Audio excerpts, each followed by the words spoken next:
Pro Wrestling Weekly presents Today in Wrestling History, May 11. On this date in 2009, WWE Monday Night Raw aired live from Columbus, Ohio. In the main event, Randy Orton defeated Batista by disqualification. On this date in 2008, TNA held its Sacrifice pay-per-view.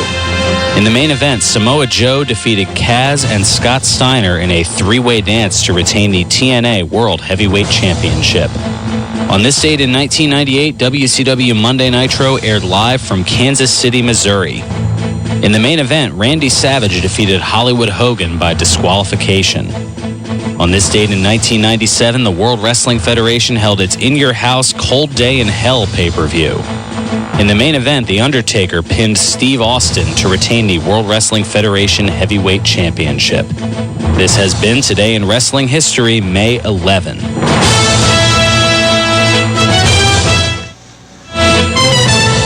Welcome back to Pro Wrestling Weekly here on 1490 WBCB and online at WBCB1490.com. Fearon Derry here with you, along with the second of officially and the first full shot of many voyages with Nick Cataldi. You mean I'm not going to get fired? I don't know. We may have to pull up the Vince McMahon sounder at some point. You're fired. It's almost. Listen, I was watching Vince McMahon, who's a good guy announcer. He better watch himself with me. Well, so was I'm a long-time fan, okay? So was I, but I think we're still talking different eras. No, you were there when he was interviewing Andre the Giant. I'm going back into the 70s, okay? Exactly, yeah. Well, he was a good guy announcer. I think his father owned the joint then or something. That's correct, yes. Vince McMahon Sr. was right. That was back in the days where it was the Worldwide Wrestling Federation. Right, exactly. See, he's bringing the real wrestling history. I'm not... Well... He's lived it. I just look it up. Well, I know, I have a book I have to bring in. I think I've been telling you about this for years. Yeah, I'm starting to wonder if this book actually exists, because you've been telling me about it for about 2 years now. Yeah, I got to bring this into you, and you've seen me about 833 times since then, at least. Well, I did find the book. Oh, okay. Well, that's the first half of the battle. Now it's just getting it from point A to point B. Now it's on some shelf in my bedroom or something. But I'm getting it here. Don't worry. Yeah, it's a work in progress. I'm sure by the year 2028, Roberta Morgan might actually. I think it's the first book of its kind. Roberta Morgan, her name is. She's still a writer. Very pretty too. But hard to believe that someone who looked like her would write a book on wrestling. Seriously. But very impressive. There are a lot of hard to believes as far as some of the women in wrestling that you wonder, how did they get into wrestling? That's true. Very true. One of them I had on here on this show this past fall, AJ Lee. She's currently with Dolph Ziggler at the moment. Oh, yeah, that's right. Just run out on you, didn't she? You make her a star and she takes up with him. Well, she was the general manager of Raw at the time, and right after she was on my show, she got shown the door. So, oh God, whoops. Not that that's a deterrent for any other WWE individuals. No, I'm afraid. I'm afraid of my job now. I got nothing on that. Go ahead. I'm sorry. I'm interrupting. No, you're fine. You're fine. You said you had a question earlier. Yes, I do. Why does John Cena come out to Cult of Personality when he walks out on? He doesn't. Who does? CM Punk does. CM Punk. I'm sorry. I knew I messed up. You tried to throw me a trick question. No. I made a mistake. It was C and Cena. You know what I'm saying? Okay. You got the first letter right. Right. Yeah. I'm getting better. No, I did make it. It was an honest mistake. I meant to say CM Punk. Why does CM Punk come out to? I think the other night I played Cult of Personality and said John Cena by accident. Okay? It's my wife's fault. I called and asked her, and she said yes. If you're listening... Anyway. No, seriously, why does he come out to that song? It has nothing to do with him. Well, Ask him when you see him. Actually, that was initially his entrance music when he was wrestling in the independent circuit. And then they changed it to something a little more rock generic when he came up to WWE initially, back in like 06, 07, 08. And then once he started garnering popularity, he made the switch over and he was able to switch it back over. And I'm not saying I dislike him. I love the song. It's just I wondered why he used it. Was there a reason? It really doesn't apply to him, And even better than that, what was it? Living Colour actually performed Cult of Personality live at WrestleMania. Right. Well, Sure didn't hurt him any. Yeah, well, I mean, he was facing The Undertaker, so that was already an uphill battle. Go figure. All right, Nick's going to go take care of the phones here. I've got some news and notes for you. TNA Impact, they're changing time slots. That's right. TNA President Dixie Carter announcing that the TNA Impact Wrestling TV show, of course, on Thursday nights. It's staying on Thursday nights. No, they're not doing the Monday thing again, but it's moving back to its 9 p.m. Eastern start time beginning May 30th. So a couple more weeks at the current time slot of 8 to 10, and then it's going to bump back up to 9 to 11 starting May 30th, of course, remaining on Thursday nights.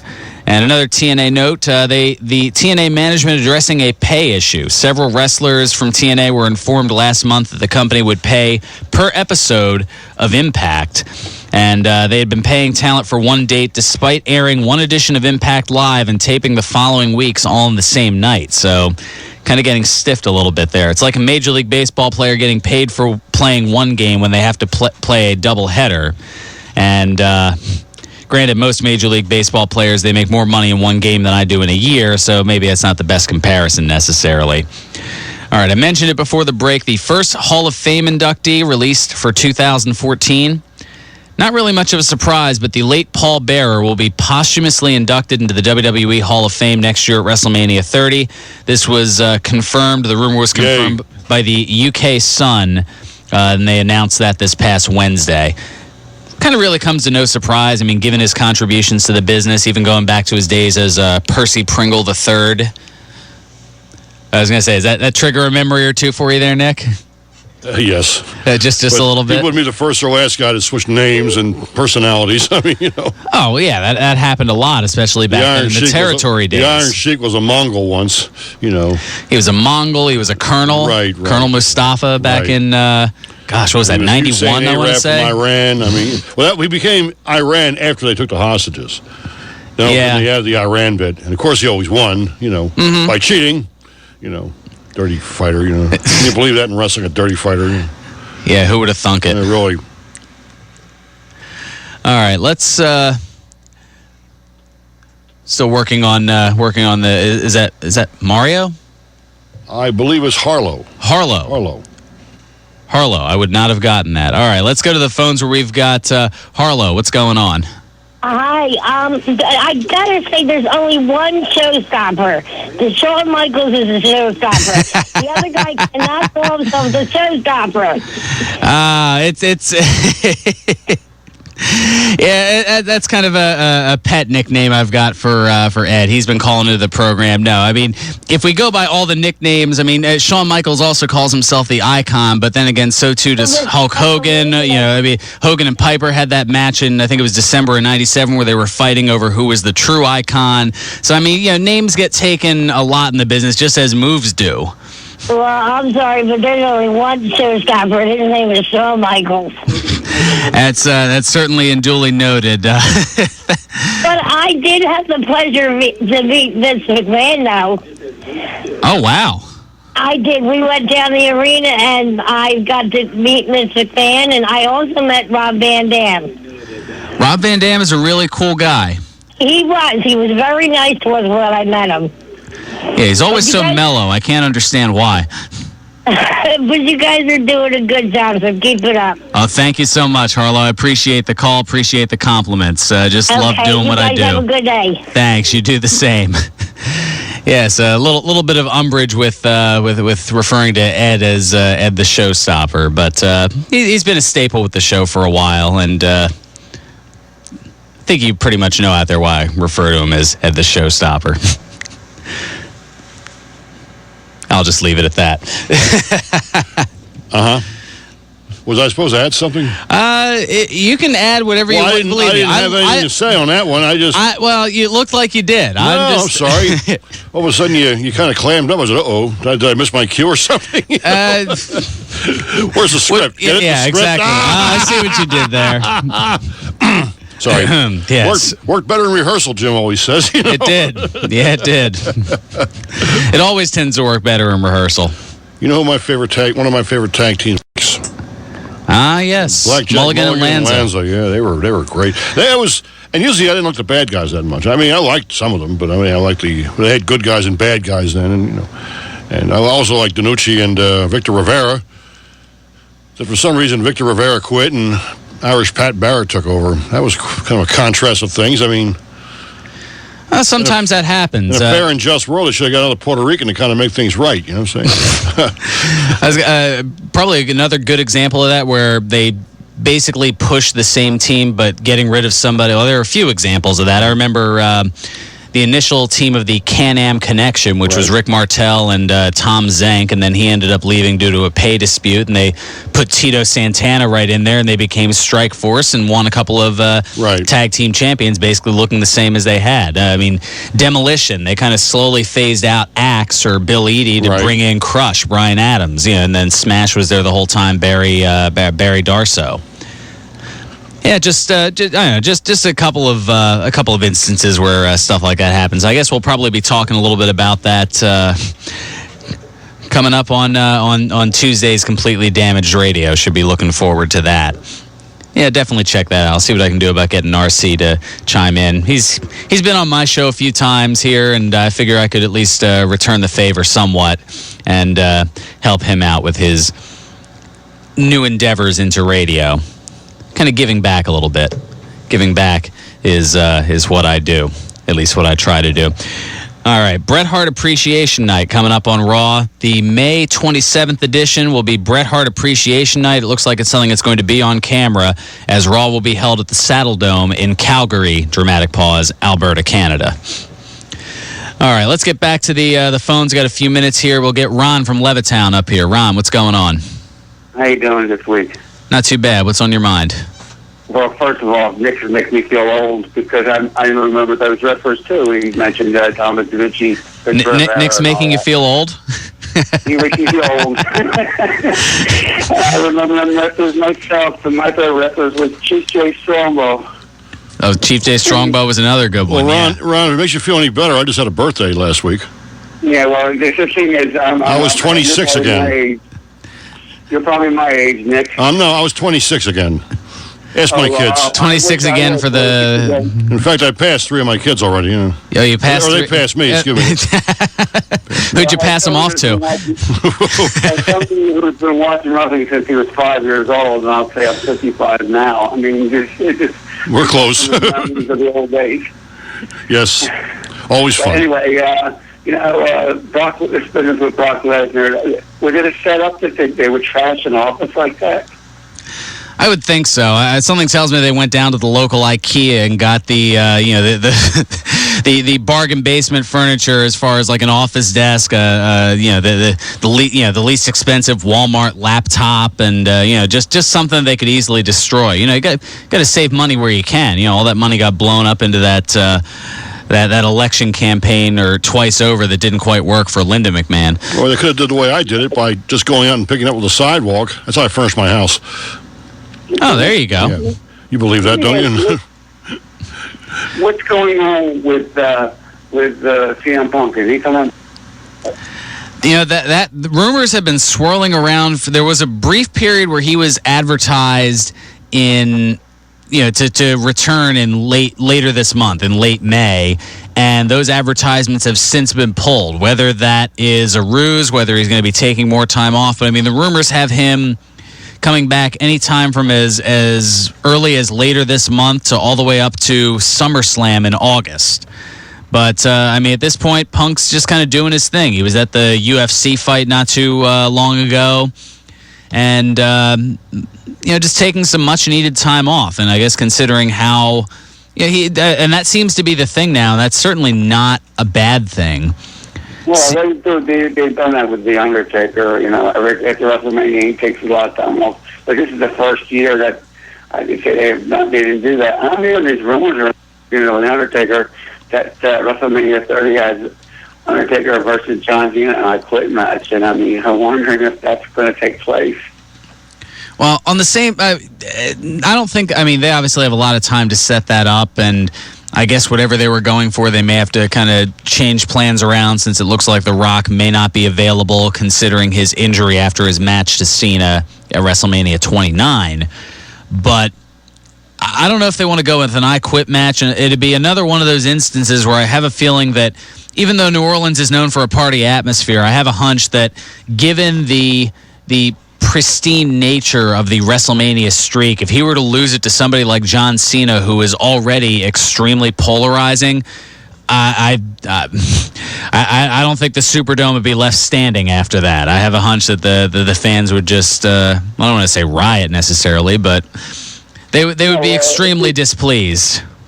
It would be a good way for Undertaker to go out in his last match with WWE, but it would be very kind of interesting. I mean, I don't even know if I would. Undertaker would be able to want to say I quit. And then John Cena, he's number one. I don't know if he would be able to. He'd be able to render him unconscious enough to. Then he wouldn't have to worry about saying I quit. So. I don't know. There's some strange things with that. I mean, looking at Cena currently, though, I did mention this earlier. I wanted to make sure I get this in.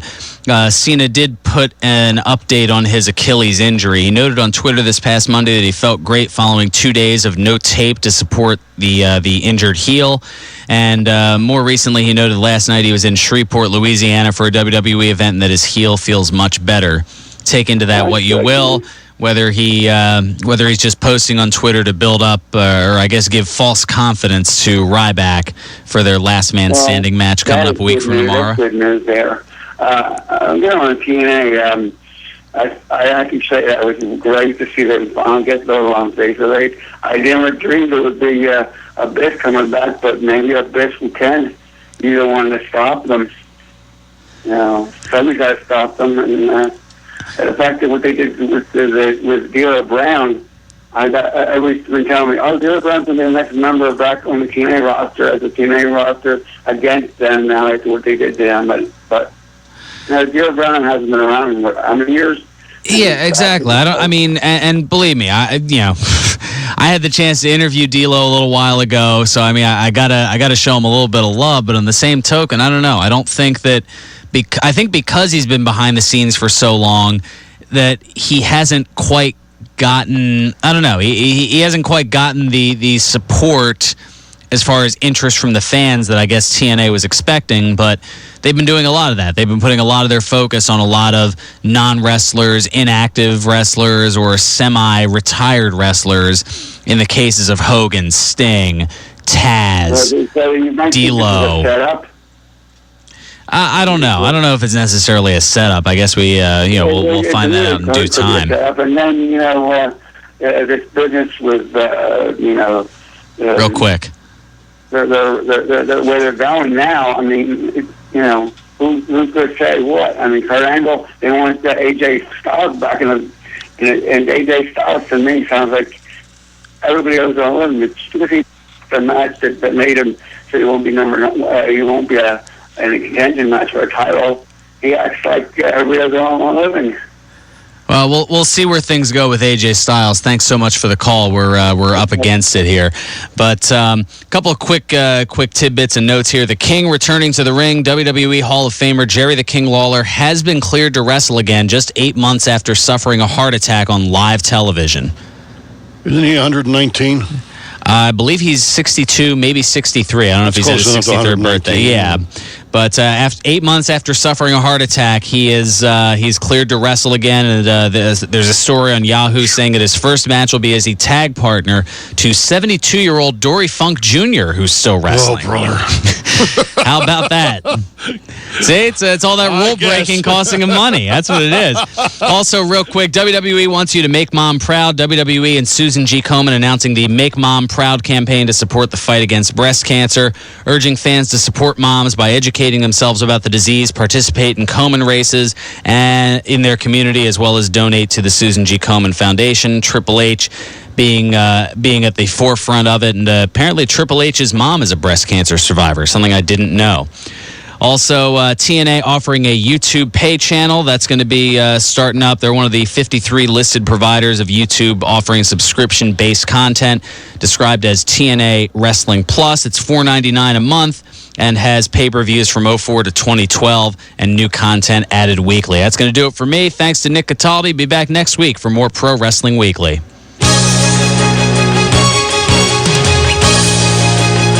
1490 WBCB, Levittown, Fairless Hills, Trenton.